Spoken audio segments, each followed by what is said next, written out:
Yo, what is going on, guys? Today I want to talk about my final build guide we're doing before league start, and that is ranged animate weapon guardian. This is a build I'm super excited to play, but of course it is a new ability. I think there's a lot of mechanics and explaining to do that needs to be put in this video. So it's not what I'm going to be starting. I'm definitely going to be starting with my Carrion Golem build. Make sure to check out that video as well. While you're at the channel, make sure to click subscribe, like, comment down below what you think of this build. But this is probably what I want to get to. I would say maybe after I do my Void Stones, because I think this is a much better mapper. It's going to be very interesting how this build comes together.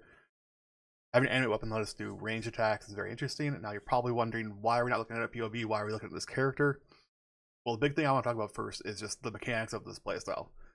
So the first thing I want to do is talk about animate weapon the way it is now. So the way animate weapon works is you have to cast, you start your map, pretend this is a map. I cast Blade Fall a bunch of times.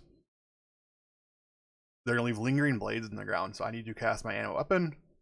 This is level 1, so there's only 5 of them. On a fully juiced character, you're probably talking about like 18 of these, so you sit here and cast for a little bit, and these last, with the tree that I have set up, about 90 seconds. You have 90 seconds to get as far as you can in the map. Ideally, you finish the map in 90 seconds, and then these guys will disappear. At that point, you'll have to recast your Blade Fall and resummon your weapons.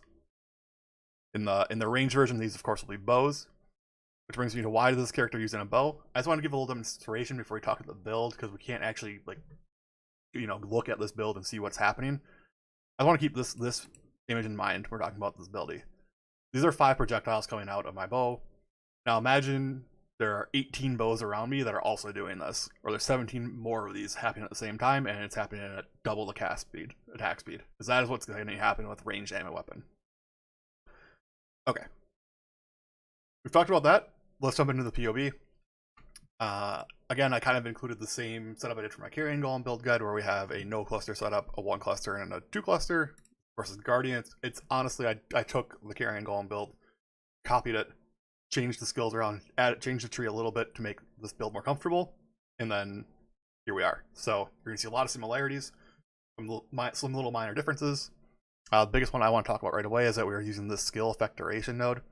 This adds and the mastery for 10% more skill effect duration. The base time for animate weapon to be alive is 40 seconds. Between this and the enduring bond wheel, we are up to about 90 seconds. Ideally, if you are playing a character that's well off, you're doing like T16 maps, you're already like blasting. Ideally, you can do a map in 90 seconds, so hopefully this is an option. The screen's gonna be absolute chaos, obviously. You're gonna have 18 bows just like whirling around you while you're mapping and just firing 5 arrows a second, 5 arrows at a time. You'll see that our attack cast rate is like 5. So 5 times 18, we're talking like 400 arrows a second. It's absolutely insane. I'm really excited to play this build. So those are the trees. I'm not gonna talk about these too much because these are the same as the Carrion Golem build guide. If you saw that one, definitely check it out. But biggest thing that we can drop from that one, we don't have to do any of the minion defenses really. We're not doing permanent minions as our main damage, so we drop a lot of stuff, really focus more on our minion stuff, our life pool, which is good because the actual gem setup is quite a bit different. So I'm gonna leave this on the no cluster setup and then talk about our skills. So our main 6th link is going to be animate weapon. This will be the ranged animate weapon transfigured variation, of course. Minion damage, elemental damage attacks. And then we need to use a bunch of green gems. So this comes to the first big difference of this build. You're probably going to have to use an evasion based chest because we're using about 4 green sockets. Until you can afford to get off color stuff. Just you got to keep that in the back of your mind for Eldritch Battery. Make sure you have enough energy shield to still cast Divine Blessing Haste. So you can fill that out otherwise with your helmet, your shield, your gloves, your stuff like that.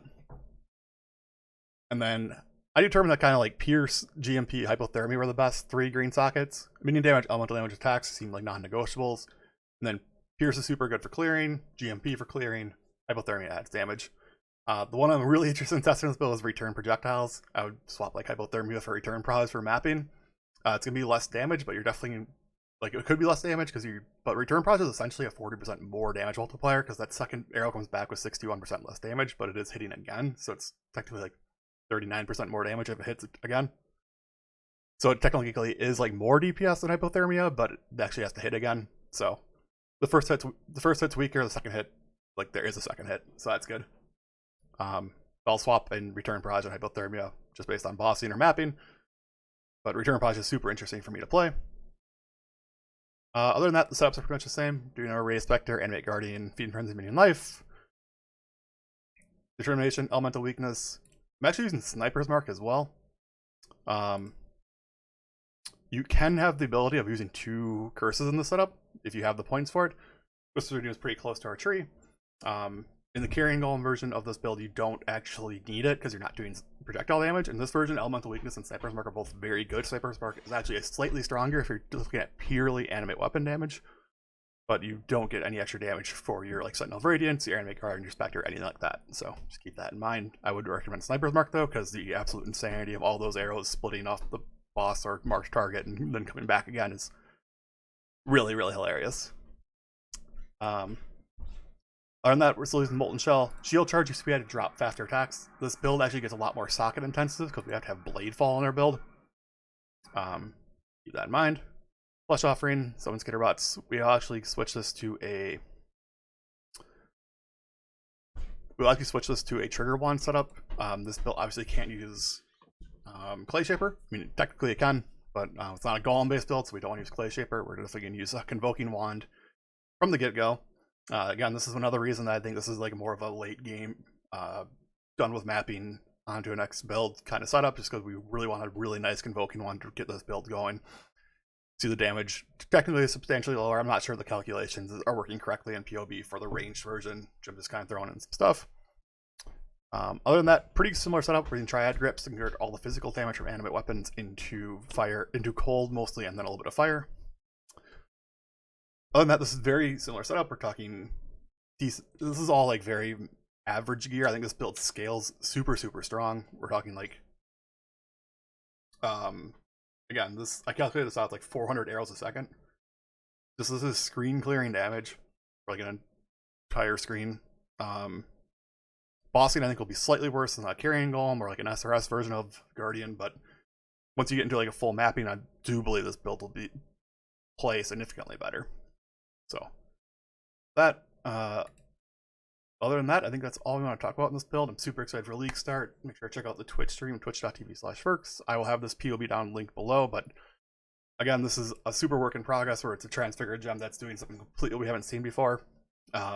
Again, a little bit janky playstyle. You're using Blade Fall and casting that weapon a bunch at the beginning of the map. But be sure to check it out. I'll try to hit to this build after I do finish my Void Stones with Carrion Golem, and then I want to try this build out for sure. Hopefully the transfigured gems are easy to get or at least slightly cheap on the trade market. So here's open to that. Other than that, leave a comment down below what you think about this build, what you're going to be like starting. I'm super excited to see what people are going to be trying out. If there's any new transfigured gems I haven't thought of yet, I would like to hear those. So anyways, catch you next time and good luck.